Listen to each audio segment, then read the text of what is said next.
하나님 아버지, 감사와 영광을 하나님 앞에 올려드립니다. 우리를 많은 사람들 가운데 택하여 주시고 주님의 자녀 되게 하시며 오늘 또한 이 예배에 참여하게 하여 주시고 하나님 앞에 귀한 말씀 들을 수 있는 은혜를 허락하여 주심을 감사드립니다. 아픈 중에도 주님을 사랑하는 마음으로 이 예배의 자리에 나온 자를 하나님께서 회복하여 주시옵소서. 치유되게 하여 주시어서 마음껏 주님 앞에 헌신하고 주님께 영광 돌릴 수 있는 날이 반드시 오게 하여 주시옵소서. 하나님, 고통과 여러 가지 염려와 내가 차마 감당할 수 없는 문제 가운데 탄식하는 자들에게 하나님이 이 예배를 통하여서 위로하여 주시고 그들의 삶을 주관하시는 하나님이심을 믿게 하여 주시옵소서. 믿음이 없는 자에게 믿음을 주시고 믿음이 잘못된 생각으로 잘못 인식되어진 자에게 오늘 말씀 가운데 뿌리내려진 믿음 되게 하여 주시옵소서.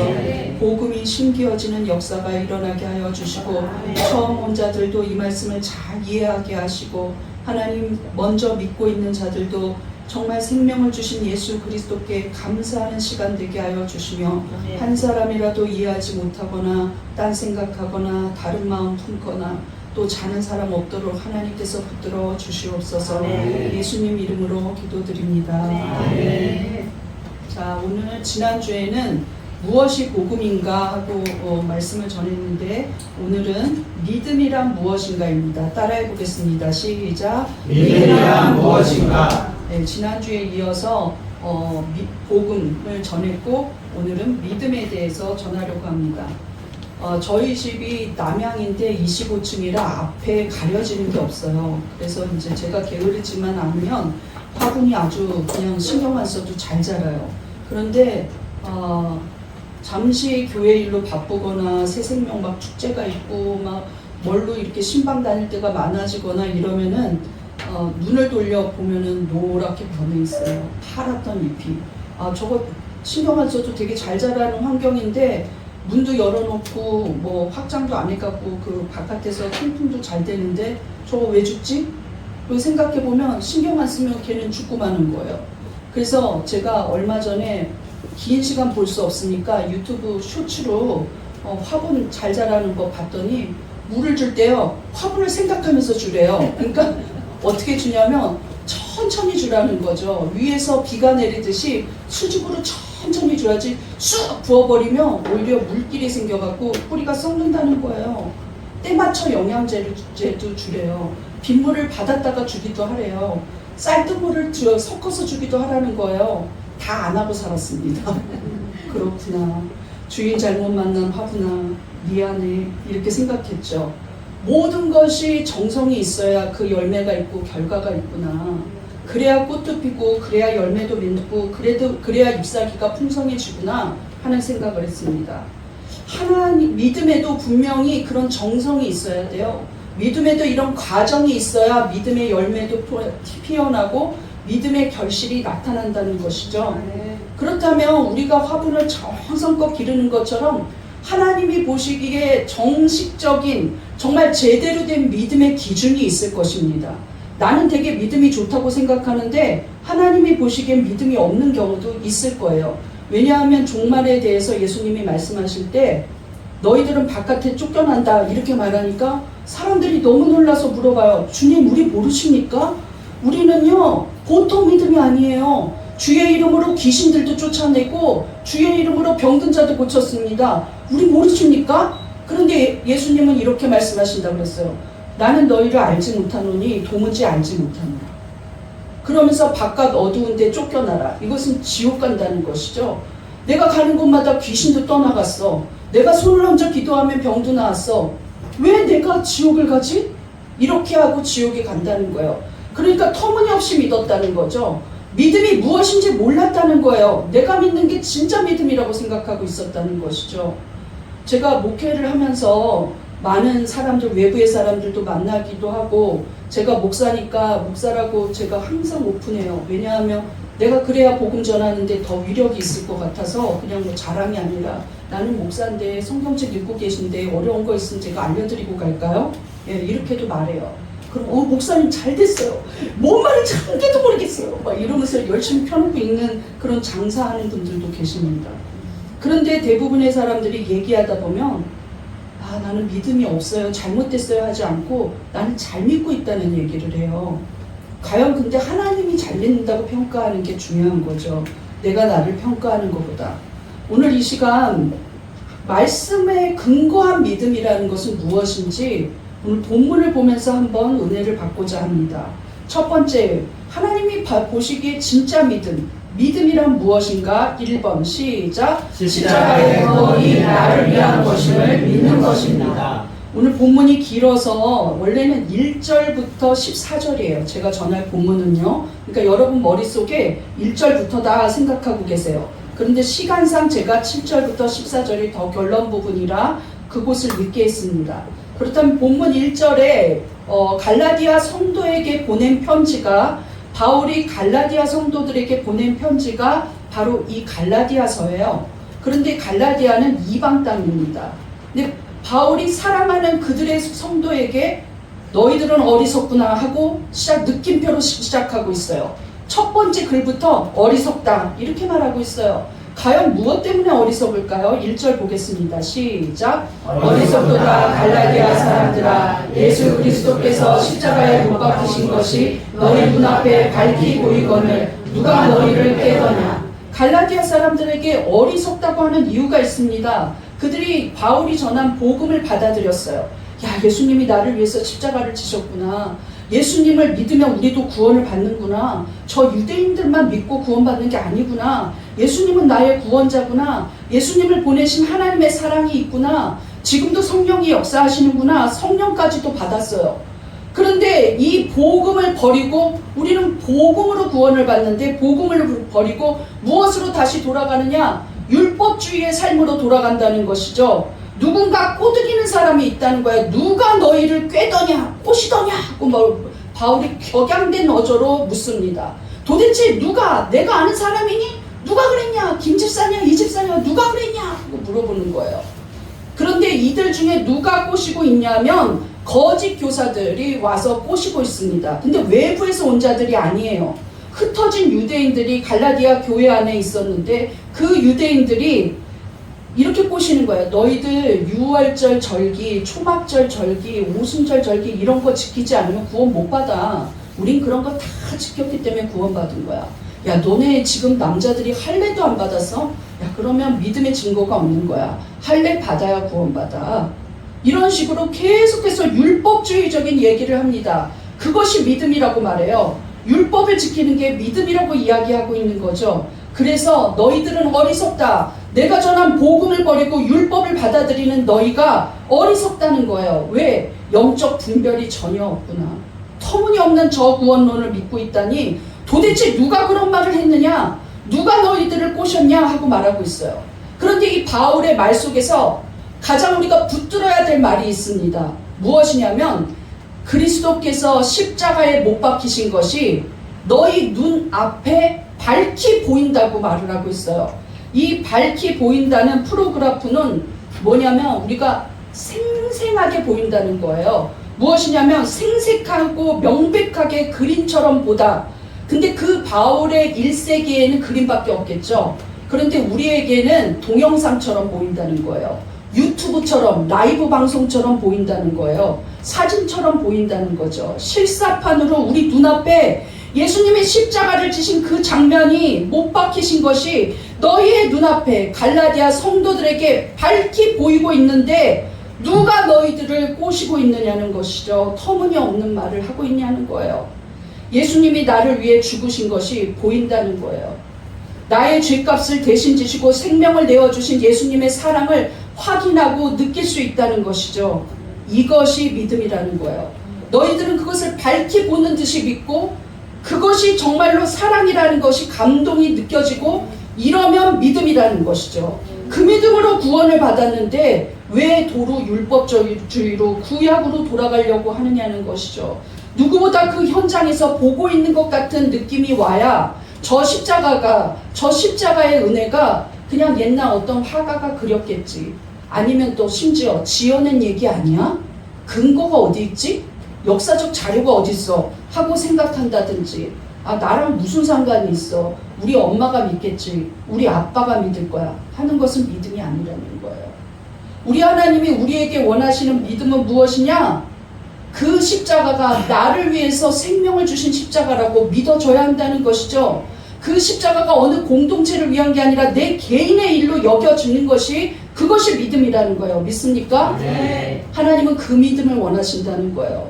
예수님이 십자가를 지시고 이렇게 내려다보고 있을 때 나랑 눈이 마주치는 느낌까지 들어야 합니다. 주님의 그 힘없는, 고통 가운데 있는 힘없는 눈동자가 가리야, 이게 너를 위해서 내가 주는 생명이야 하고 마주쳐지는 느낌이 나야 되는 거예요. 믿습니까? 그리고 그 예수님이 그 가운데서도 고통만 느낄 뿐이 아니라 나 대신 네가 살았다 하고 감사해 하면서 영광을 돌리면서 나에게 끊임없는 사랑을 주고 있다는 그 감촉이 느껴져야 돼요. 믿습니까? 그것이 구원받은 자의 은혜입니다. 어떻게 십자가가 함부로 여겨지겠습니까? 어떻게 십자가가 누구나 주는 구원으로 느껴지겠어요? 나는 가슴이 철렁한 순간이 언제였냐면, 잘 믿고 있는 성도인 줄 알았는데 이런 말을 쉽사리 하더라고요. 누구나 받는 구원은 사랑이 아니라 내 개인한테 어떤 걸 줘야 한다. 근데 누구나 받는 것이라고 믿는 그 믿음은 믿음이 사실은 아니라는 것이죠. 주님이 누구 때문에 십자가를 지셨습니까? 하고 물어보면 나 때문입니다 하고 말해야 돼요. 여러분 때문에 십자가 지신 거 믿어지십니까? 네. 여러분 때문에 십자가 지신 은혜가 그게 사랑으로 다가오십니까? 네. 그것이 믿음입니다. 우리 성도들은 다 믿음이 있네요. 그런데 이들이 다 성령을 받았어요. 그리고 바울이 그 갈라디아 교회에 나와 있었거든요. 그런데 그 성령을 받은 이유가 무엇이냐? 너네가 율법의 행위를 초막절 지키고 유월절 지키고 이런 거 다 지켜갖고 성령 받았냐? 아니라는 거예요. 그 이전에 예수님 이전에도 그 절기를 그렇게 끔찍하게 열심히 지켜도 성령은 임하지 않았어요. 그렇다면 과연 니네가 성령을 받은 이유가 무엇이냐? 하고 바울은 물어봅니다. 2절 보겠습니다. 시작. 내가 너희에게서 다만 이것을 알려 하노니 너희가 성령을 받은 것이 율법의 행위로냐 혹은 듣고 믿음으로냐. 우리 한번 제가 성령을 받은 것이 무엇인지 한번 제가 성령을 받은 것이 하고 물어보면 여러분은 빨간 글씨로 대답하시면 돼요. 친절하죠? 네. 성령을 받은 것이 듣고 믿음으로. 다시 한번 성령을 받은 것이 듣고 믿음으로. 절대적으로 율법의 행위는 아니라는 거예요. 저건 가로 안에 있는 거예요. 가로가 중요한 게 아니죠. 듣고 믿었더니 예수님의 복음이, 예수님이 여러분을 위해서 십자가를 지셨습니다. 예수님은 하나님의 아들입니다. 죄와 사망을 이기시고 예수님이 부활했습니다. 내가 그 부활하신 예수님을 마지막 만난 사도입니다 하는 말을 들었고 너무나 믿어졌어요. 아, 내가 예수의 이름으로 구원을 받았구나 하고 믿어졌더니 그 선물이 무엇이냐? 성령을 받았다는 거예요. 너희 지금 성령 받아서 은혜 받고 성령으로 기도하고 성령으로 방언도 하고 성령으로 환상도 보고 성령으로 예언도 하는데 과연 그 성령은 율법을 행해서 온 것이냐 아니면 듣고 믿었더니 성령을 받았느냐 생각해 보라는 것이죠. 여러분 성령 받으신 분들 생각해 보십시오. 내가 율법을 잘 지켰더니 6월절에 무교병 만들어서 먹었더니 성령 받았다면 대한민국에서 성령을 받을 수 있는 사람이 없습니다. 저부터도 못 받아요. 그런데 듣고 믿었더니 하나님 감사합니다. 내가 주인인데 나를 구원해 주셔서 감사합니다. 주님의 사랑이 이제 더욱 느껴집니다. 내가 예수 믿은 게 하나님의 은혜입니다. 나 같은 죄인을 구원해 주셔서 감사합니다 하고 믿었더니 성령이 임했습니다. 믿습니까? 그래서 이것이 복음의 위력이라는 거예요.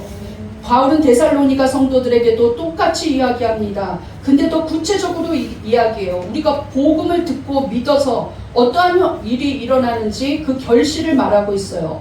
데살로니가 전서 1장 5절 시작. 우리 복음이 너희에게 말로만 이른 것이 아니라 또한 능력과 성령과 큰 확신으로 된 것입니다. 복음은 말로만 나타나지 않는다는 거예요. 그저 설교만 하고 말로 듣고 말로 끝나는 것이 아니라 복음이 믿어지기 시작할 때 복음을 통해서 능력이 나타납니다. 안 믿던 자들이 마음을 열어요. 복음의 능력이 나타나서 많은 사람들이 예수의 이름을 전하기 시작한다는 것이죠. 그리고 가는 곳마다 성령의 역사하심이 함께합니다. 복음의 확신을 가지고 복음을 전하는 자에게는 능력과 성령의 역사가 있다는 거예요. 그래서 병 고침도 일어나기도 하고 베드로와 요한처럼 앉아있던 사람을 말씀으로 일으키기도 하고 이런 역사가 일어난다는 것이죠. 그런데 그 가장 하이라이트는 무엇이냐? 큰 확신이라는 거예요. 이 큰 확신은 어떤 거냐? 예수님이 나의 구원자라는, 나를 위해 오셨다는 확신입니다. 믿습니까? 이 확신이 가장 복음의 하이라이트라는 거예요. 복음을 들었을 때 그래 너는 열심히 교회를 다니는구나 이러면 아무것도 아닙니다. 제가 고등학교 때 정말 전도하면서 살았어요. 쉬는 시간마다 다른 반에까지 가가지고선 전도하면서 살았습니다. 왜냐하면 우리 반은 거의 다 예수 믿기 시작했어요. 그래서 다른 반을 좀 가봐야 돼. 그러면서 찾아가지고 또 음료수도 사다 주고 막 이러면서 너 내일 나랑 만나자 뭐 떡볶이 사줄게 막 이러면서 막 말하는데 그 중에 어떤 아이가 나한테 질문하기 시작했어요. 예수 그리스도에 대해서. 근데 제가 대답을 다 해주니까 결국 그 아이가 눈빛이 아주 차가워지더니 저를 바라보면서 가리야, 난 한 가지 깨달은 게 있다. 뭔데? 넌 참 말을 잘하는구나. 그리고 교회를 안 나왔어요. 이것은 듣는 것으로 끝나는 게 아니라는 거죠. 복음은 이 김가리가 전한 예수 그리스도가 내 마음에 들어와야 돼요. 믿습니까? 그 예수님의 십자가가 믿어져야 해요. 나를 위해 오신 예수님이구나. 정말 예수 그리스도가 없었으면 내가 지옥 갈 뻔했구나 하고 믿어지고 감동이 와야 합니다. 그 믿음을 하나님이 너는 믿는 자야 하고 말씀하신다는 거예요. 믿습니까? 우리 한번 고백해 보겠습니다. 예수님이 나를 위해 십자가를 지셨습니다. 예수님이 나를 위해 십자가를 지셨습니다. 나를 사랑해서 생명을 주셨습니다. 나를 사랑해서 생명을 주셨습니다. 나는 이 복음을 믿습니다. 나는 이 복음을 믿습니다. 그것이 개인적으로 믿어질 때 여러분이 그제서야 믿음입니다. 우리 엄마가 잘 믿으니까 구원받겠지. 내 아내의 치맛자락을 붙잡고 천국을 가면 되겠지. 이런 터무니없는 생각은 말도 안 되는 믿음이에요. 두 번째 믿음이란 무엇입니까? 2번 시작. 믿음 자체가 하나님께는 의로 여겨집니다. 갈라디아의 거짓 교사들이 유대인주의들이 가장 자부심을 느끼는 게 무엇이냐면 왜 그렇게 터무니없는 얘기들을 하냐면 자기는 유대인이라는 민족적 우월감 때문이에요. 나는 특별히 다르다는 거예요. 그 혈통적 과시욕이 있어요. 그런데 누구의 혈통이라고 자랑하고 있냐면 아브라함이죠. 아브라함의 혈통이에요. 지금도 이슬람교랑 유대인들이 뭐 갖고 싸우는지 아십니까? 이슬람은 이스마엘이 첫 번째 아들이니까 내가 아브라함의 진짜 적통 혈통이다. 무슨 소리야? 이스마엘이 쫓겨났는데 우리가 적통이지 이삭의 뿌리인데 그렇게 말하고 있다는 거예요. 그런데 과연 그들이 싸우는 게 하나님 보시기에 의미가 있을까요? 네, 의미가 없다는 거예요. 왜? 하나님은 모든 이방 민족도 사랑하시기 때문이에요. 아멘. 그런데 아브라함이 이들이 그렇게 내세우고 자랑하고 우월감을 갖고 있는 아브라함이 과연 어떤 믿음을 가졌는지 우리 한번 아브라함의 믿음에 대해서 한번 생각해 보겠어요.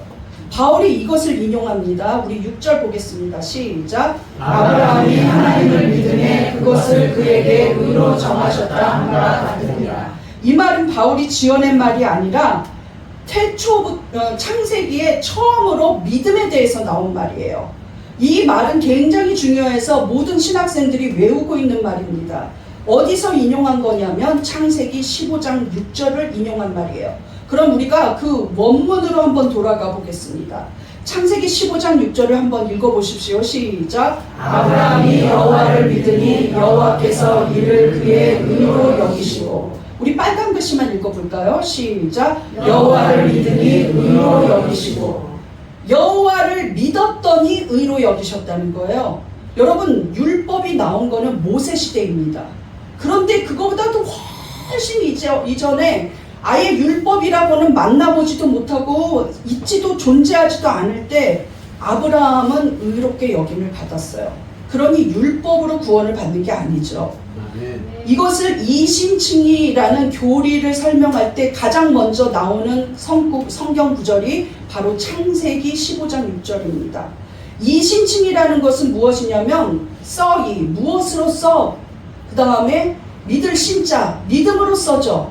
그 다음에 칭한다, 몸으로 칭해준다, 이런 거예요. 근데 의가 뭐냐면 의롭게 칭해준다. 믿음으로 의롭게 칭해준다는 교리가 이신칭의입니다. 그런데 우리가 이 부분에 하나님이 그렇게 여겨준다는 거예요. 자, 이 여기다라는 원어 차사부, 히브리어 차사부는 A를 B로 간주하다는 뜻입니다. 그러니까 무언가를 다른 것으로 간주해 준다는 거예요. A를 B로 여겨준다는 거예요. A를 A로 보지 않는다는 거예요. A를 B로 여겨준다는 거예요. 그런데 앞부분에 빨간 글씨에 무엇이라고 써 있습니까? 여호와를 믿으니. 자, 믿음이죠. 믿음을 무엇으로 여겨줍니까? 의로 여겨준다는 거예요. 믿음이 있는데 믿음을 그냥 믿음으로만 보지 않고 그래 너 믿어? 아 그래 김가리가 나를 믿는구나. 그냥 믿음 자체로 보지 않아요.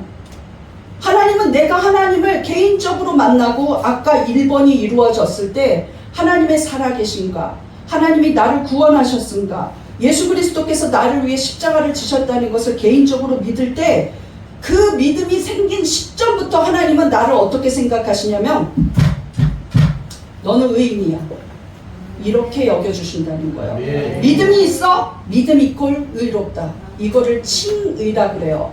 따라해 보겠습니다. 칭의. 칭의. 칭의가 없이는 구원이 없습니다. 믿습니까? 네. 믿음이 없이는 구원이 없어요. 아멘. 여러분 다른 사람들 보기에 막 화려하게 열정적으로 예수 믿는 것 같아도 여러분 개인적으로 진실로 하나님을 개인적으로 믿지 않으면 절대로 의롭다 여김을 받지 못합니다. 아멘. 의롭게 되지 않으면 구원을 받지 못해요. 이것은 중요한 교리입니다.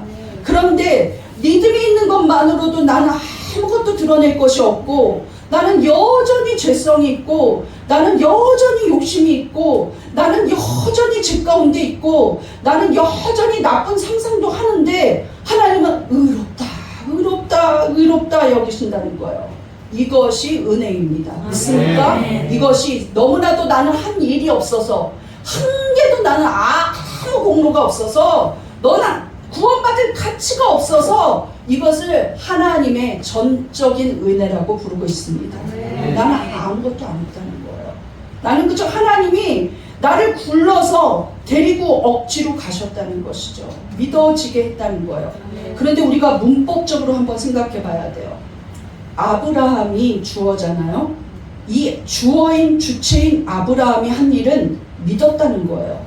그런데 이 믿다가 문법적 언어로 보면 능동태입니다. 야 믿어 믿어 믿어, 교회 좀 가라, 교회 좀, 집사님 교회 좀 오세요, 빠지지 마세요, 권사님 교회 좀 오세요, 이게 아니라 난 가고 싶어, 난 하나님 믿고 싶어, 나는 너무 감사해. 자발적이라는 거예요. 능동적. 난 능동적으로 하나님 자체가 나는 기뻐.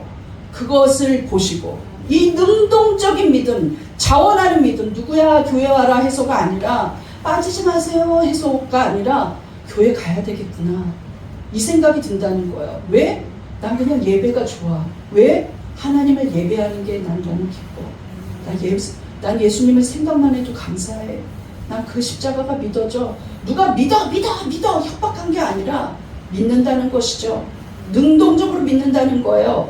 이것이 믿음이라는 거예요. 믿습니까? 네. 그 믿음이 있다면 너는 의롭다는 거예요. 너는 깨끗해. 너는 정결해. 너는 완벽하다는 것이죠.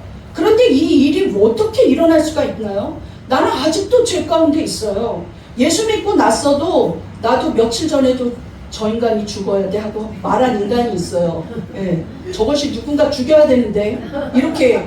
근데 나도 모르게 이제는 하지 말아야지, 목사가 할 말이 아니야 하는데도 죽어야 돼 이렇게 말하기도 한다는 거예요. 그 왜 그렇습니까? 투정 부리고 짜증내기도 해요. 그 왜 그렇습니까? 죄성이 있어요. 그런데 하나님이 나보고 의롭다고 해요. 이것은 무엇이냐? 내가 하나님을 믿는 순간 내게는 자격이 생깁니다. 하나님의 소유가 돼요. 그런데 하나님이 내 것이 네 것이라는 거예요. 그 중에서 하나님이 갖고 있는 무엇이 내 것이 되냐면, 하나님이 갖고 계신 온전한 의로움, 흠도 티도 없는 아예 죄라고는 뭘 알지도 못하는 의로움, 그 거룩함이 나한테 완전히 엎어진다는 거예요. 그런데 이거 뭐라 그러냐면 전가라고 그럽니다. 따라해 보겠습니다. 전가. 전가. 전가라는 건 뭐냐면 나에게 책임을 주어준다는 거예요. 법적 책임이 주어진다는 거예요. 자, 김가리 너 나가서 교통 신호, 수신호 해라. 그러면 나에게 책임이 있습니다. 신호등보다도 내 수신호가 우선이에요. 그렇게 법적인 책임을 나에게 준다는 거예요. 그 수신호가 있을 때 수신호를 지키지 않으면 법적으로 그것이 질서를 지키지 않게 돼서 범칙금 낼 수도 있습니다. 그 정도로 법적 효력이 있다는 거예요. 하나님이 너는 완전히 완벽한 나의 의로움을 가져라 하고선 하나님의 의를 나에게 그냥 넘겨주셨기 때문에 나는 그것을 완전히 덮었기 때문에 내 안에 죄성의 씨앗이 있어도 하나님은 네 안에 믿음이 있잖아. 믿음만 보신다는 거예요. 믿습니까? 이게 너무나 놀라운 의미입니다. 이것이 복음입니다. 따라해보세요. 이것이 복음이다. 이것이 복음이다. 이 복음을 듣고 어떻게 하나님이 없다고 할 수 있습니까? 세상에서 가장 미련한 게 하나님을 안 믿는 거예요. 하나님의 의가 내가 하나님을 믿음으로 말미암아 완전히 나에게 전가되었습니다.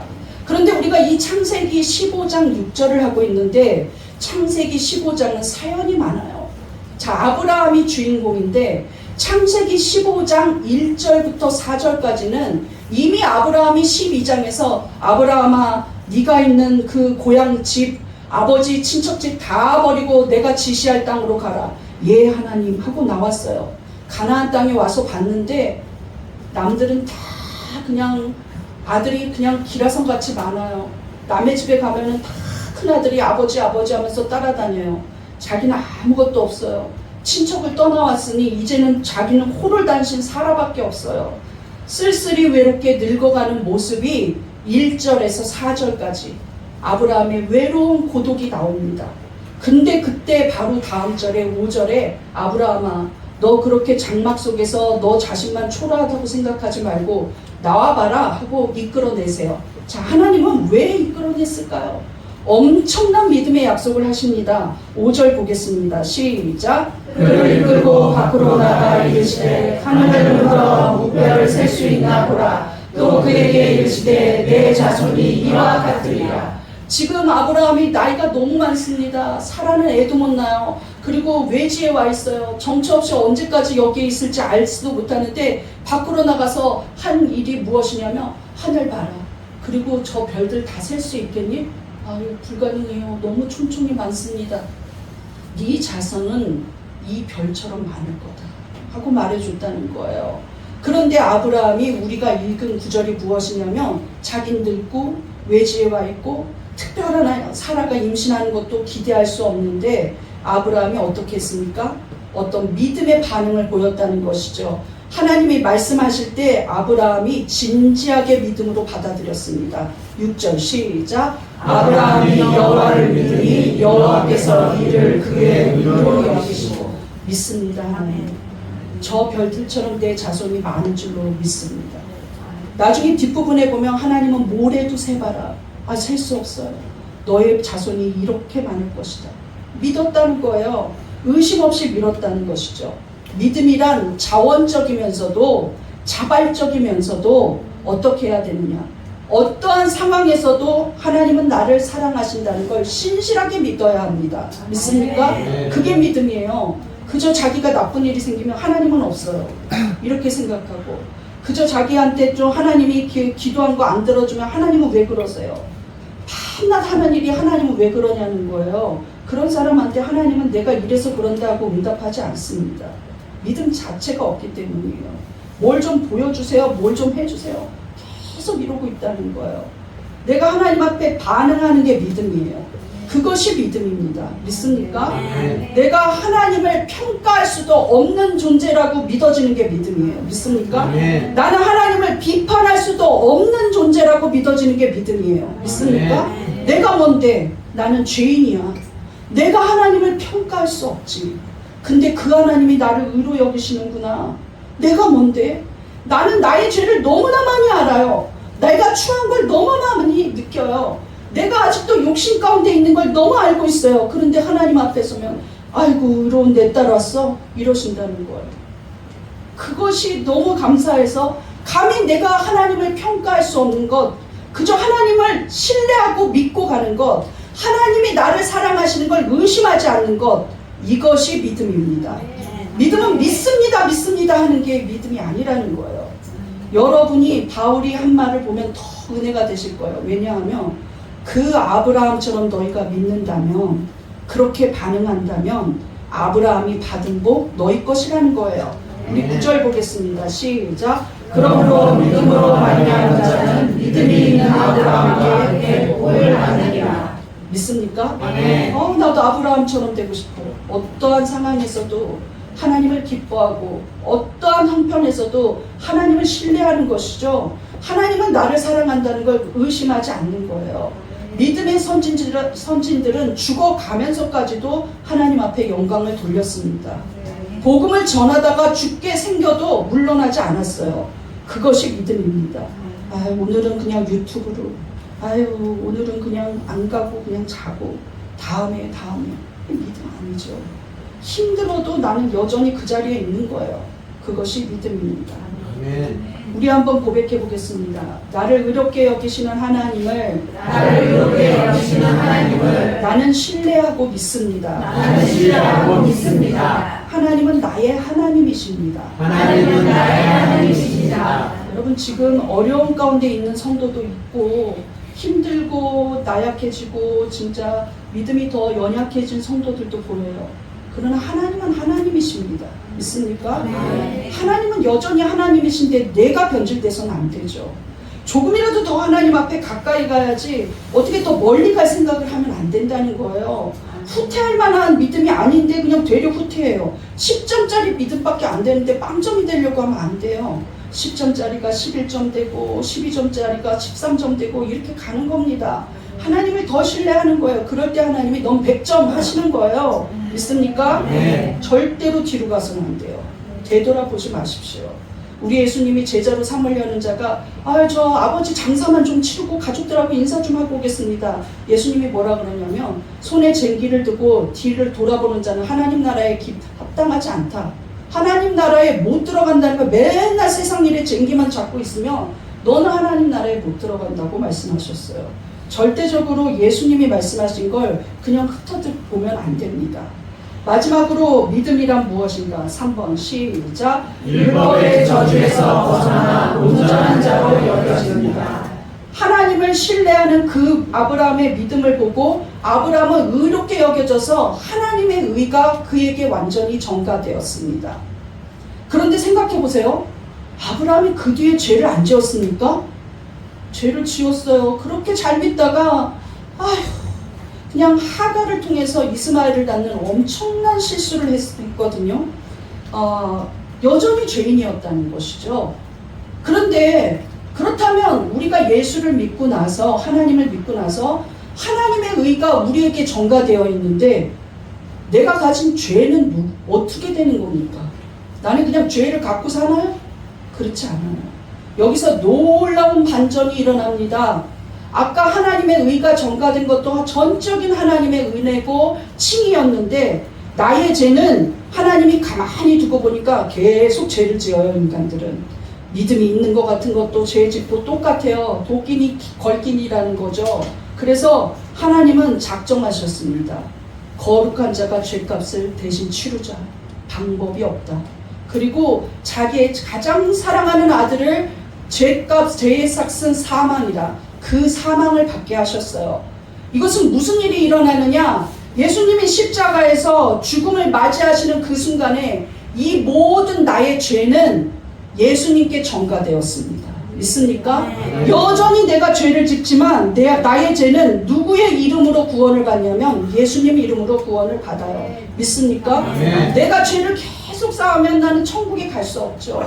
하나님을 믿지만 천국에 갈 수 없어요. 그런데 놀라운 것은 2000년 전 예수님께서 나의 죄값을 대신 지불하셨다는 거예요. 믿습니까? 네. 그래서 나의 죄는 예수님께로 가고 하나님의 의는 나에게 왔습니다. 이것이 십자가의 구원이고 이것이 복음입니다. 믿습니까? 아멘. 따라해보세요. 이것이 복음이다. 이것이 복음이다. 다른 게 복음이 아니에요. 저기 사랑빛 교회 가면 상품권 준대. 이것이 복음이 아닙니다. 부패를 불렀대. 이게 복음이 아니에요. 복음이 무엇이냐? 그리스도의 십자가의 은혜로 내가 구원을 받고 나의 죄는 예수님께 전가되었다는 거, 이것이 전적인 하나님의 은혜라는 거, 이것이 복음입니다. 믿습니까? 오늘 본문 13절 보겠습니다. 시작. 그리스도께서 우리를 위하여 저주를 받은 바 되사 율법의 저주에서 우리를 속량하셨으니 기록된 바 나무에 달린 자마다 저주 아래에 있는 자라 하였습니다. 여러분, 나무에 달린 자마다 저주 아래에 있는 자라 하는 말은 구약 신명기 21장 23절을 인용한 거예요. 그런데 왜 그렇게 말했냐면 구약시대의 사형 방식은 대부분 돌로 쳐 죽이는 거예요. 돌로 계속 때려가지고 혈관이 터지고 피가 나면서 완전히 사망에 이를 때까지 돌로 친 다음에 그게 그냥 돌무덤이 그 사람 무덤 되는 거예요. 이름 없이 빛 없이 그냥 그렇게 죽여요. 악질 사형수한테. 그런데 사람들이 죄를 짓지 않게 하도록 하기 위해서 신명기 시절에 어떻게 했냐면 그 시체를 나무에 매달았다는 거예요. 야, 이렇게 우상 숭배하면 이렇게 나무에 매달린다. 죄의 저주를 받는다. 이 저주받은 인생이다. 하나님 앞에 버림받았다 하는 그걸 보여주려고 본보기로 나무에 매달아놨다는 거예요. 하루 이틀을. 그래서 신명기에서는 뭐라 그러냐면 나무에 달린 자는 저주 아래 있는 자다 하고 말했어요. 그것이 바로 죄의 저주입니다. 저 죄인, 하나님 앞에 하나님을 모독한 죄인, 우상 숭배한 죄인, 저 죄인, 이렇게 말했다는 거예요. 나무에 매달렸다는 것은 죄의 저주를 받는다는 뜻이죠. 그런데 우리 예수님이 십자가에서 나무에 매달렸습니다. 그 죄의 저주는 우리가 받아야 할 저주였다는 거예요. 우리가 받아야 할 십자가였다는 것이죠. 우리가 죽어야 하는데 예수님이 죽었다는 거예요. 그래서 바울이 쓴 사형어가 뭐냐면 위하여. 위하여라는 말은 휘포 이러면 위하다는 거, 누구를 되게 끔찍하게 위하다는 게 아닙니다. 대신해서라는 뜻이에요. 그래서 사실은 이게 번역의 오류예요. 그리스도께서 우리를 대신하여서입니다.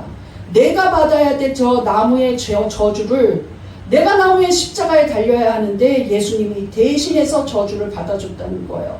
그래서 얻은 결과가 무엇이냐면 속량입니다. 속량이라는 것은 노예시장에 가요. 노예시장에 갔는데 너무 어린애가 나와 있고 뭐 힘도 없는 사람이 나와 있고 똑똑한 사람이 노예가 되어 있어요. 그러면 돈 많은 사람이 이 사람 노예값이 얼마요? 은 30냥입니다. 그래요. 은 30냥 주고선 자유를 허락해줘요. 그러면 이 사람은 속량됐다 하면서 달려가요. 그것이 무엇이냐? 노예시장에서 해방시켜줬다. 노예시장에서 그 노예값을, 몸값을 치르고 자유인이 되었다, 이 뜻이에요. 그런데 우리는 노예로 죄의 종이 되어서 죄의 노예가 되고 지옥의 형벌을 면할 수 없었는데 예수님께서 너 죄값이 얼마야? 죽을 수밖에 없는 죄값입니다. 그래? 그럼 내가 대신 죽을게 하고 십자가에 달려 돌아가셨다는 거예요. 그래서 우리가 얻게 된 것이 무엇이냐? 아무리 죄인이라 할지라도 구원을 받게 되었다는 것이죠. 믿습니까?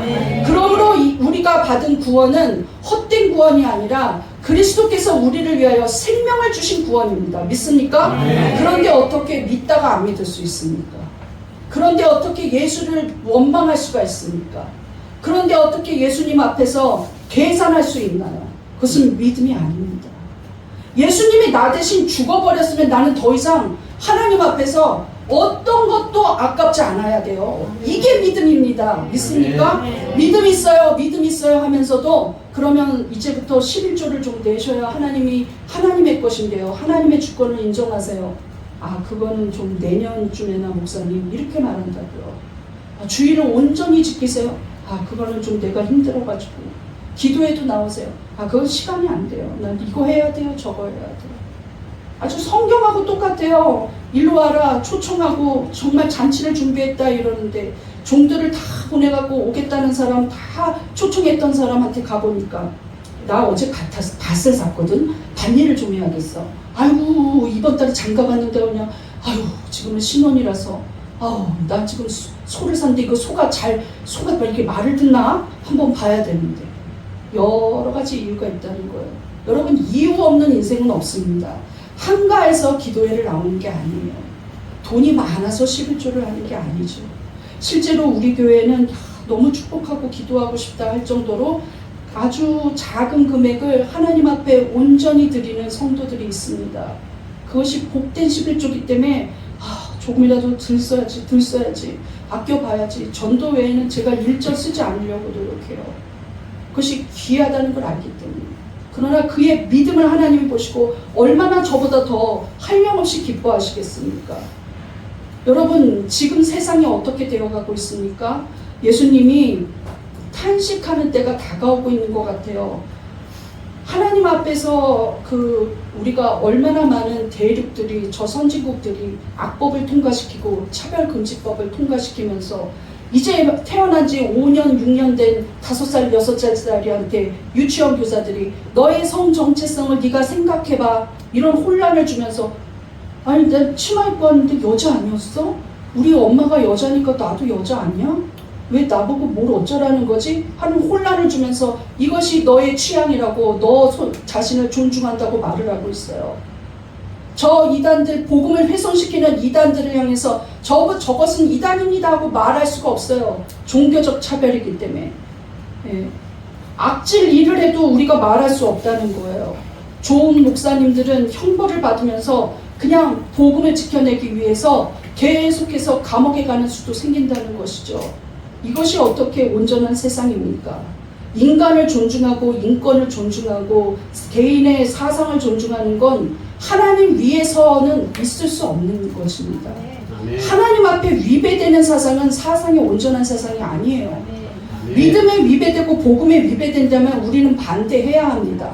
그런데 그냥 몰래 나는 그래도 이 사람이 좋아, 나는 그래도 이 법을 통과돼도 상관없다고 생각해. 설마 대한민국에 공산주의가 오겠어? 설마. 이런 식으로 하나님의 뜻을 나까지도 위배해서는 안 돼요. 왜냐하면 나를 위해서 예수님은 십자가에서 생명을 내어줬기 때문에 그걸 믿고 있는 나는 절대로 하나님 편에 서야 됩니다. 아멘. 모든 세상에서 사람들이 몇 억이, 몇 수십억이 이것이 진리라고 말해도 하나님 뜻에서 진리가 아니면 나는 홀로 하나님 뜻을 바라봐야 돼요. 믿습니까? 간혹 그것이 생명을 내어주어야 한다 할지라도 나는 그렇게 해야 돼요. 그런데 지금은 어떻습니까? 믿는 자들이 세상에 나가서 믿음 있는 얘기를 하지 않아요. 믿는다고 말하지 않습니다. 여러분, 진심으로 은혜를 받았다면 하나님을 사랑할 수밖에 없어요. 이 복음을 받아들인다면 그저 믿는 것으로, 그저 지식으로 하나님을 받는 게 아니라 하나님을 사랑할 수밖에 없게 된다는 것입니다. 믿습니까? 네. 여러분이 오늘 저와 함께 복음에 대해서 들었습니다. 믿음에 대해서 들었어요. 그러면 어떤 반응이 나와야 되냐면 하나님 사랑합니다, 너무나 감사하신 우리 주님, 나 때문에, 이 말이 나와야 되는 거예요. 그리고 어떤 반응이 나와야 하냐면 아브라함 같은 반응이 나와야죠.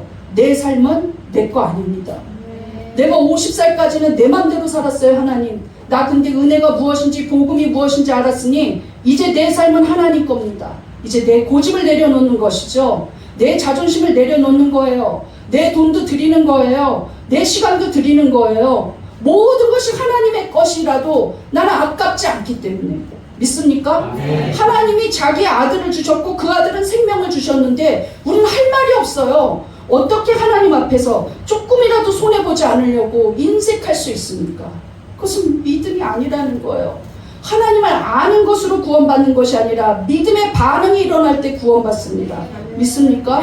전 세계가 악에 빠지고 자기의 이득을 위해서 국가가 국가를 생명을 위협하면서 죽이고, 그 다음에 권력을 위해 거짓말하고 속이고 악법을 제정하는 이때 우리는 믿음으로 살아야 합니다. 믿습니까? 이제 고통받는 사람들을 돌아봐야 돼요. 나만 보고 살면 안 돼요. 나는 응답받았어, 나 몇 평으로 이사했어, 이게 중요한 게 아닙니다. 하나님은 그것에 관심이 1도 없어요. 하나님은 무엇에 관심이 있냐면 저 죽어가는 영혼을 누가 구원할 것인가, 누가 갈 것인가, 다음 세대는 어떻게 말씀으로 가르칠 것인가, 이것이 관심이 있습니다. 출애굽을 이루고 나서 이집트에서 자유함을 주고 나서 하나님이 모세에게 신신당부한 말씀이 뭐냐면 너의 자녀에게 누가 구원했는지 가르쳐라. 대대손손 가르쳐라. 이마에 새기고 문 지방에 써가지고 나 여호와가 하나님이 너희들을 여기까지 구원해낸 하나님이 나라고 반드시 가르쳐라. 근데 이스라엘 백성이 가르치지 않았어요. 그랬더니 몇백 년 후에 우상 섬기고 난리가 난 거예요. 그래서 그 나라가 망한 겁니다. 유대가 망하고 이스라엘이 망한 거예요. 여러분, 우리가 그렇게 가고 있습니다.